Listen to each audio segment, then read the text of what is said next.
is the most important person in your D&D character's life and why? A character may have a vivid backstory, but it can be challenging to bring it alive. And by alive, I mean bringing it to the front stage of our adventures in a way that players go wild when they see their backstory intermingle with what's happening in the campaign. NPCs allow us to bridge that gap and create a deep emotional connection between characters and their past. In this video, I'll share why that question is much more important than it seems, what DMs can do to help players give a proper answer, and what we can do to use that to enrich adventures beyond what our players could ever imagine. NPCs that characters have a relationship with are the living link between their backstory and the campaign. Let me prove that to you with a familiar trope as an example. Ella Moonlight's parents were kidnapped and killed by the necromancer Lady Blackheart when she was a child. She soon joined the Silver Sickle, a small order of Saloon, goddess of the moon, dedicated to studying and eradicating undeath in all its forms. There, she became a paladin and recently abandoned the order to pursue her oath of vengeance, frustrated that the order wouldn't preemptively hunt down necromancers. This simple backstory provides an excellent hook for the DM in the form of a foe that can be brought to an adventure at some point, tying the character's backstory to the campaign. As the party's characters get to know each other better, Moonlight will likely tell about Lady Blackheart and the tragedy that the necromancer cast upon her family. When Lady Blackheart shows up, the party eagerly helps Moonlight defeat her. Moonlight will probably also have some things to say to the necromancer before they fight or before the final blow. That's all great storytelling, but let's make it better.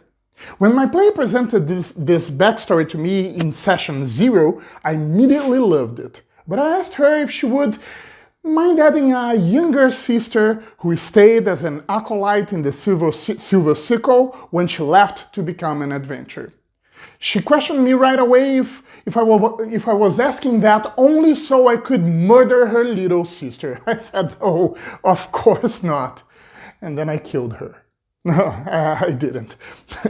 Once I asked her that, I knew she would add a few details about that NPC. She ended up with a much younger brother rather than a sister. Little Vas Moonlight was the only thing that made her question her choice to become an adventurer. She was devastated when her parents were murdered, but she knew she had to be strong to protect her brother, and that kept her going. When one of the adventurers brought the party close to Moonlight's former monastery, she decided to visit her brother, as I expected. That allowed for a tender scene between her and her brother, which peaked with Vas telling her, I was so young when everything happened. It breaks my heart that I can't remember Dad's face. I have but one memory from Mom's, and I can clearly picture her in my mind. She looked like an angel to me. Before they left home that night, she stood down, held my face, and told me, "Now you listen to your big sister while we're gone, okay? One day we'll not be around, and you'll have to take care of each other, so be a good boy." And she gave me a peck, and they left. And we never saw her again. Sis, I never asked you that. Do you think Lady Blackheart is still alive? A few adventures down the road, guess who showed up?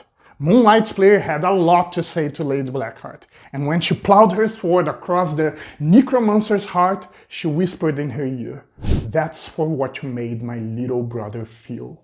Our table went wild. So when we ask our players who is the most important person in your D&D character's life and why, that's what we're looking for. An NPC that will allow us to create a deep emotional connection between the character's backstory and what happens in the present. It may sound like a simple question in session 0, but we're genuinely planting the seeds for great moments during our campaign. We can help our players properly answer that question by offering a few relationship archetypes to choose from. I use the following 4 archetypes. 1. Family, friends, or love interests. Those are NPCs with whom the characters have a trusting relationship. When they show up during a campaign, it doesn't take much for players to understand that the characters can be themselves and share their hopes, dreams, concerns, and fears. They're also great to do away with the orphan trope. Why can't characters have a spouse, loving parents, or children to tend to when they come back home from an adventure? 2. Patrons and colleagues. Suppose the characters are or were part of an organization. In that case, those NPCs can help them bring it alive, whether it is an academy, a criminal syndicate, a guild, a religious order, a military force, or a circle of druids. 3. Rivals. I find them particularly interesting because they allow for great suspense when they appear in the campaign. Are they still competing? Perhaps they're forced to cooperate for a common cause. If that rival is in trouble, will the character help him out? Could that rival of old slowly become a trusting ally and friend? Or perhaps they have embraced a somber path and will finally reveal themselves as a villain. 4. Villains. This one is a clear adventure hook. However, if players choose to have a villain in their backstory, I always ask them to add another NPC, just like I did with Moonlight. Creating meaningful outright interaction between characters and villains is not always easy. Having someone who can bring the news and the emotional impact of a villain's misdeeds is as essential as the villain himself. I also think how we bring those NPCs to the campaign is very important. Little brother Vass didn't show up in the initial adventures. That would have been too early. All characters first need to truly become a party. They needed the time to get to know each other, trust each other, and share their past. When little Vass finally showed up, they truly cared for each other, and listening to his pain and fear transformed a few lines of a backstory into something very present and real. It wasn't that Moonlight was tortured. The entire party was. They all could feel her pain. Now, they all liked and cared for Vass. He became the whole party's little brother. Finally, a few sessions later, guess who's back? When the players met Vass, everybody was sure the necromancer would show up the next session. If she had, it wouldn't have been a surprise. By now, it seemed that it had been only an emotional social interaction. Well, surprise, surprise, that waiting made her appearance unexpected and thus more impactful. Instead of creating surprise, another approach could be creating suspense. Every couple of sessions could hint the characters on necromantic activity, casting Lady Blackheart's shadow over the party.